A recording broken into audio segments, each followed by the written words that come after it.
मित्रों, रामायण का जिक्र होता है तो भगवान राम के अलावा रावण का नाम भी याद आता है। रावण लंका का राजा था और युद्ध में श्री राम ने उसका वध कर दिया था। रावण के अंदर सत्व, रज और तम तीनों ही गुण विद्यमान थे। उसमें तमोगुण सबसे अधिक और सत्वगुण सबसे कम था। वह अत्यंत बलशाली होने के साथ ही एक कुशल राजनीतिज्ञ भी था। यह बातें तो हम सभी जानते हैं, लेकिन रावण से संबंधित कुछ ऐसे भी रहस्य हैं जिनके बारे में आप जानेंगे तो हैरत में पड़ जाएंगे। इस वीडियो में रावण के बारे में 17 अनजाने रहस्यों को जानेंगे जिन्हें बहुत कम लोग ही जानते होंगे। तो बने रहिए पूरे वीडियो के साथ। तो जय सीताराम मित्रों, स्वागत है। तो आइए जानते हैं रावण के बारे में पहला रहस्य कि रावण सीता जी के पास रात्रि में ही क्यों पहुंच गया था। मित्रों, जिस समय हनुमान जी लंका पहुंचे उस समय रात्रि थी। उनके पहुंचने के बाद तुरंत अशोक वाटिका में रावण भी पहुंचा। रावण के पहुंचने का कारण यह था कि रावण को यह स्वप्न हुआ था कि रामचंद्र का भेजा हुआ एक वानर लघु रूप रखकर लंका में आया है। इसी स्वप्नानुसार रावण रात्रि में ही सीता जी के पास आया और उन्हें डराया धमकाया, जिससे रात्रि में मैं भले ही उस वानर को ना देख सकूं, लेकिन वह वानर तो हमें अवश्य ही देखेगा। जब मैं उसके सामने ही सीता को परेशान करूंगा, डराऊंगा, तो वह जाकर राम से सारी बातें बताएगा और तब राम अतिक्रुद्ध होकर जल्दी ही लंका की ओर प्रस्थान करेंगे और हमारा कल्याण शीघ्र होगा। यही सोचकर रावण रात्रि में ही सीता के पास आया था। जानते हैं दूसरे रहस्य को। यूं तो राजा महाराजाओं का रथ घोड़े खींचते थे, लेकिन लंकापति रावण के रथ में घोड़े नहीं थे। वाल्मीकि रामायण के मुताबिक रावण के रथ में घोड़ों की जगह गधे लगे थे। तीसरा रहस्य। मित्रों, देवताओं के कोषाध्यक्ष कुबेर लंकापति रावण के अग्रज भ्राता थे। शास्त्रों के मुताबिक कुबेर रावण के पिता ऋषि विश्रवा की पहली पत्नी इड़विड़ा के पुत्र थे, जिस कारण इनका एक अन्य नाम इड़विड़ भी है। रावण ने कुबेर को लंका से भगाकर स्वयं ही लंका पर अपना आधिपत्य जमा लिया था।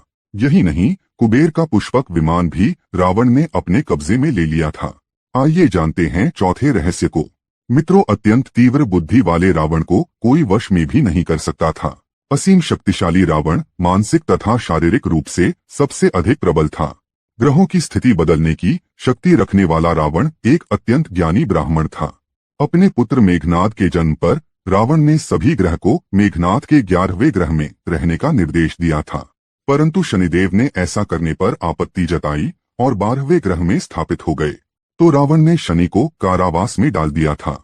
अब आइए पांचवां रहस्य जानते हैं कि रावण अपने दशों मुखों से एक साथ कब बोला था। मित्रों, रावण को यह श्राप था कि जिस दिन तू अपने 10 मुखों से एक साथ बोलेगा, उच्चारण करेगा, उसी दिन तू यह समझ लेना कि तेरी मृत्यु अब सन्निकट है और तू किसी भी दशा में बच नहीं पाएगा। रावण हमेशा सतर्क और सचेत रहता था तथा कभी भी एक साथ 10 मुख से नहीं बोलता था। मानस के लंका कांड के अनुसार रावण अपने 10 मुख से उस दिन बोला था जिस दिन उसने भगवान के दूतों से त्रसित कर भगाए गए नाक कान कटे हुए अपने दूतों के माध्यम से राम द्वारा समुद्र पर पुल बांध दिए जाने का समाचार सुना। चूंकि रावण स्वयं बहुत पहले से ही प्रयासरत था कि मैं समुद्र पर पुल बनाऊंगा, और वह सफल नहीं हो सका था। आज जैसे ही उसके दूतों ने राम द्वारा समुद्र पर पुल बांध लेने का समाचार रावण को सुनाया तो रावण बौखला गया और आश्चर्यचकित भाव से इस कल्पनातीत कार्य के हो जाने पर वह विवेक शून्य होकर एक साथ अपने 10 मुखों से बोल पड़ा और हड़बड़ाकर रावण ने अपने 10 मुखों से समुद्र के 10 नाम कह डाले। आज समुद्र पर पुल बंधने के समाचार से रावण हड़बड़ाहट में एक साथ अपने 10 मुखों से समुद्र के पर्याय नामों को उच्चारण कर बैठता है, क्योंकि उसकी मृत्यु अब सन्निकट आ चुकी थी। जानते हैं छठवें रहस्य को। मित्रों, रावण जितना दुष्ट था उसमें उतनी खूबियां भी थीं। शायद इसीलिए कई बुराइयों के बाद भी रावण को महाविद्वान और प्रकांड पंडित माना जाता है। रावण के जन्म के समय उसके 10 सिर थे, इस कारण उसका नाम दशानन या दशग्रीव रखा गया, जिसमें दश का अर्थ 10 और आनन का अर्थ मुख है। लंका का राजा होने के कारण उसे लंकापति या लंकेश भी कहा जाता है, परंतु सबसे प्रसिद्ध नाम रावण का अर्थ है दूसरों को रुलाने वाला। यह नाम स्वयं भगवान शंकर ने रावण की अनन्य भक्ति देखकर दिया था। इसके अलावा रावण 6 शास्त्रों और 4 वेदों का प्रतीक भी माना जाता है। कहा जाता है कि वह 65 प्रकार के ज्ञान और हथियारों की सभी कलाओं का मालिक था। रावण के 10 सिर को अहंकार का प्रतीक माना जाता है और 10 सिर में 10 प्रकार की बुराइयां छुपी हुई थीं। कई ग्रंथों में यह भी कहा गया है कि 10 सिर केवल भ्रम हैं, क्योंकि भगवान शिव का परम भक्त रावण अपनी माया शक्ति के लिए भी जाना जाता था। इसीलिए कई धार्मिक ग्रंथों में इस बात का उल्लेख किया गया है कि 10 सिर केवल एक भ्रम पैदा करने के लिए थे। 7वां रहस्य। मित्रों, रावण ने ही शिव तांडव स्तोत्र, रावण संहिता, 10 पटलात्मक, उद्दिष्ट तंत्र, कुमार तंत्र, नाड़ी परीक्षा नामक ग्रंथ लिखे थे। यह भी कहते हैं कि रावण ने ही अंक प्रकाश, इंद्रजाल, प्राकृत कामधेनु, प्राकृत लंकेश्वर और रावणियम आदि पुस्तकों की रचना भी की थी। 8वां रहस्य। ब्रह्मदेव से वरदान मिलने के बाद रावण ने देवलोक पर भी विजय प्राप्त कर ली थी। इसके बाद अपने साम्राज्य का विस्तार करने के लिए यमलोक पर भी अधिकार जमा लिया था। यही नहीं, उसने नरक भोग रही आत्माओं पर भी अपना कब्जा कर लिया था और उन्हें अपनी सेना में शामिल कर लिया था। जानते हैं 9वें रहस्य को कि रावण की नाभि में अमृत कहाँ से आया। नाभिकुंड पीयूष बस या के नाथ जियत रावण बलता के। इस संबंध में 2 कथाएं प्राप्त होती हैं। एक कथा के अनुसार रावण के मस्तक में एक सहस्र दल कमल था, जिससे एक एक बूंद अमृत मकरंद के समान टपकता रहता था, जिसे योग क्रिया के द्वारा रावण ने हजारों वर्ष तक संचित करके नाभि कुंड में एकत्रित कर लिया था। इसे मात्र विभीषण ही जानते थे। वह चौपाई राम से विभीषण ने ही कहा था। दूसरी कथा के अनुसार रावण का मन हमेशा सीता जी में लगा रहता था, जैसा कि तृष्टा ने स्वयं भी कहा है कि रावण के हृदय में सीता जी निवास करती हैं, या यूं कहें कि सीता जी को रावण हमेशा अपने हृदय में बसाए हुए रहता था, अर्थात उसका मन सीता जी में ही लगा रहता था। सीता जी के चरण कमलों से हमेशा ही अमृत की धार बहती रहती थी। रावण के मन में विराजमान सीता जी के चरणों से अनवरत बहने वाली अमृत की धार रावण के हृदय में संचित होती रही, जिससे अमृत कुंड बन गया। अतः कल्पभेद से दोनों को सत्य माना जा सकता है। 10वां रहस्य।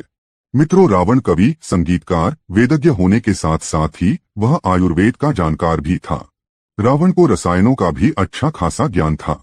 माना जाता है कि रसायन शास्त्र के इस ज्ञान के बल पर उसने कई अचूक शक्तियां हासिल की थीं और उसने इन शक्तियों के बल पर अनेक चमत्कारिक कार्य संपन्न कराए।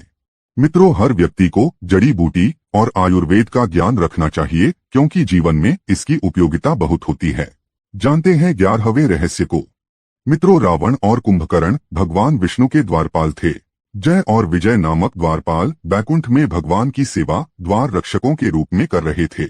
एक दिन ब्रह्मा के 4 कुमार, जिन्होंने ब्रह्मचर्य को चुना था और ब्रह्मा जी से हमेशा 5 वर्ष का रहने का वरदान मांगा था, बैकुंठ पहुंचे और उन्हें बालक समझकर जय और विजय ने उन्हें प्रवेश करने की अनुमति नहीं दी। उनको यह कह दिया गया कि भगवान विष्णु अभी नहीं मिल सकते। 4 कुमारों ने कहा कि भगवान अपने भक्तों के लिए सदैव समर्पित रहते हैं। क्रोधित कुमारों ने जय और विजय को श्राप दिया कि उन्हें भगवान से अलग रहना पड़ेगा। जय और विजय के क्षमा मांगने पर कुमारों ने कहा कि या तो वो धरती पर भगवान के सहयोगियों के रूप में 7 जन्म व्यतीत करें या 3 जन्म भगवान के शत्रु बनकर बिताएं। जय और विजय ने धरती लोक पर 3 जन्मों के दंड को उचित समझा। 12वां रहस्य। मित्रों, रावण को महिलाओं में बहुत रस था। रावण ने अपनी पत्नी की बड़ी बहन माया पर भी वासनायुक्त नजर रखी थी।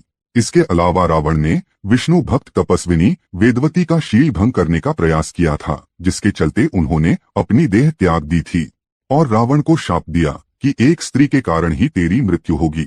मान्यता के अनुसार उसी युवती ने सीता के रूप में जन्म लिया था। जानते हैं 13वें रहस्य को कि सीता को वश में करने के लिए रावण ने क्या क्या किया था। रावण ने अपनी राजनीति संबंधी समस्त नीतियों का यथा साम, दान, दंड, भेद आदि का प्रयोग किया तथा अनेकों तरह से सीता को समझाया भी, परंतु सीता जी तो मात्र राम की ही पुजारिन थीं। वे प्रत्यक्ष में रावण से कभी बात तक नहीं करती थीं। वाल्मीकि रामायण के युद्धकांड में सर्ग 31 श्लोक 39 से 45 के मध्य ऐसा वर्णन मिलता है कि सीता को वश में करने के लिए रावण ने सीता को विद्युत जिह्वा द्वारा रचित राम का कटा हुआ सिर और माया रचित राम का धनुष और प्रत्यंचा दिखाया तथा राम की मृत्यु का विश्वास दिलाते हुए उनसे अपने वश में होने के लिए कहा।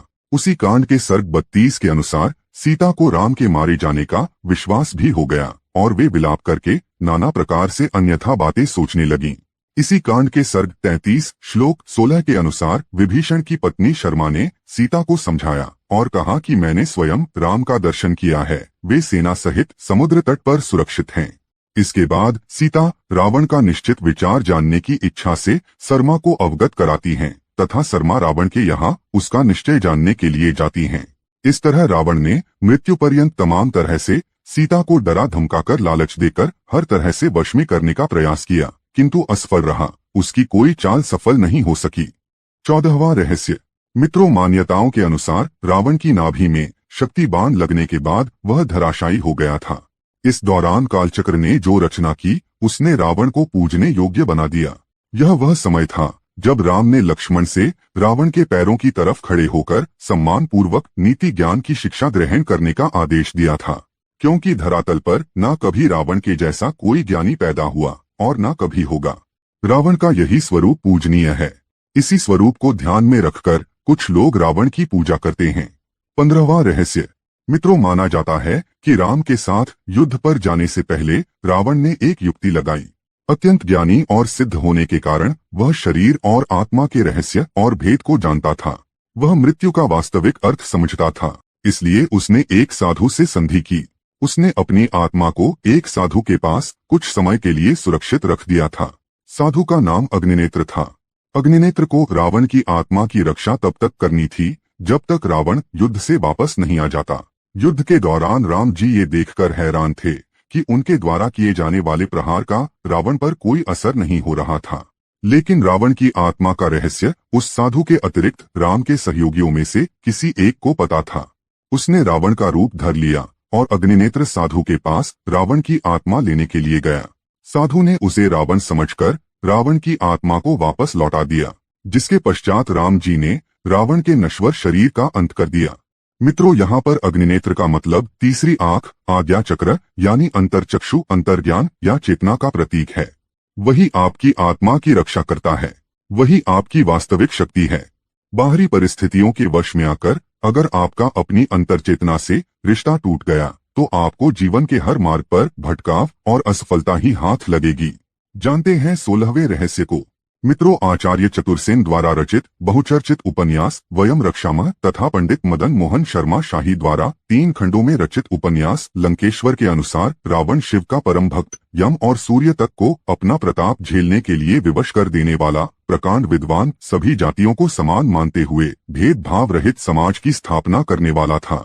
सुरों के खिलाफ रावण असुरों की ओर था। रावण ने आर्यों के भोग विलास वाली यक्ष संस्कृति से अलग सभी की रक्षा करने के लिए रक्ष संस्कृति की स्थापना की थी।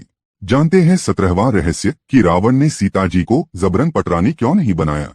मित्रों, एक बार कुबेर के पुत्र नलकूबर की पत्नी 16 श्रृंगार करके शंकर जी की आराधना हेतु गई, परंतु रास्ते में रावण ने नलकूबर की पत्नी को जबरन गोद में उठा लिया, परंतु नलकूबर की पत्नी है ऐसा समझकर छोड़ दिया।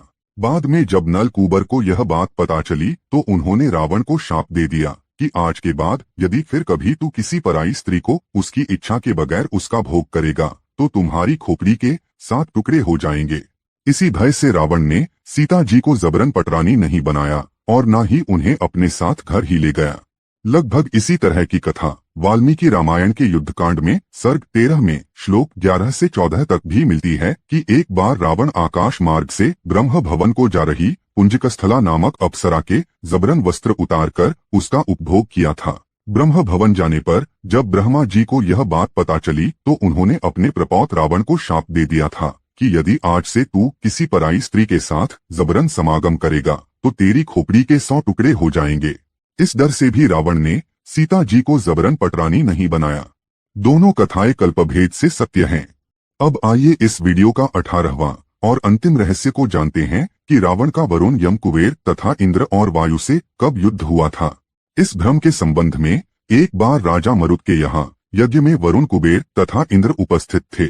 यज्ञ हो रहा था कि दैवयोग से वहां से रावण निकल पड़ा। रावण को देखते ही सभी देव वरुण, कुबेर तथा इंद्र ने पक्षियों का रूप धारण कर लिया। इंद्र ने डरकर मोर का रूप रखा, यम ने कौए का, वरुण ने हंस का तथा कुबेर ने गिरगिट का रूप रखकर अपनी अपनी जान बचाया। जब रावण ने देखा कि यहाँ कोई भी नहीं है तो वह लौट गया। बाद में सभी देवता जिन जिन पक्षियों का रूप रखकर बचे थे उन्हें वरदान दिया। इंद्र जी ने मोर को वरदान दिया कि अब तुम्हें सर्प का भय नहीं लगेगा, तुम्हें बादलों की गर्जना एवं बरसात देखकर प्रसन्नता होगी तथा तुम्हारे पंखों में हमारे 1000 नेत्रों के चिन्ह अंकित रहेंगे। इसी तरह से यम ने कौए को वर दिया कि तुम बिना मारे जल्दी मरोगे ही नहीं, तुम सदैव रोगहीन रहोगे आदि। कहा जाता है कि हंस पहले काले पंखों से युक्त होते थे, परंतु वरुण ने प्रसन्न होकर उनके पंखों का रंग श्वेत कर दिया तथा पक्षियों में श्रेष्ठ होने का वरदान दिया। इसी प्रकार कुबेर ने गिरगिट के कंठ में सोने जैसी चमक का चिन्ह अंकित होने का वर दिया। रावण से भयभीत होने विषयक यह चौपाई मानस में प्राप्त होती है कि वरुण कुबेर सुरेश समीरा, रन सन्मुख धर काहू न धीरा। इसके अतिरिक्त भी रावण के पराक्रम का वर्णन मानस में प्राप्त होता है कि चलत दसानन डोलत अग्नि, गर्जत गर्भ श्रभि सुर रवनी। रावण आवत सुनेव सकोहा, देवन तके मेरुगिरी खोहा। दिक्पालन के लोग सुहाए, सुने सकल दसानन पाए। इस तरह से रावण का पराक्रम इन पंक्तियों से स्पष्ट है। इसमें रंचमात्र भी संदेह नहीं कि रावण से सभी त्रस्त थे। तो मित्रों, यह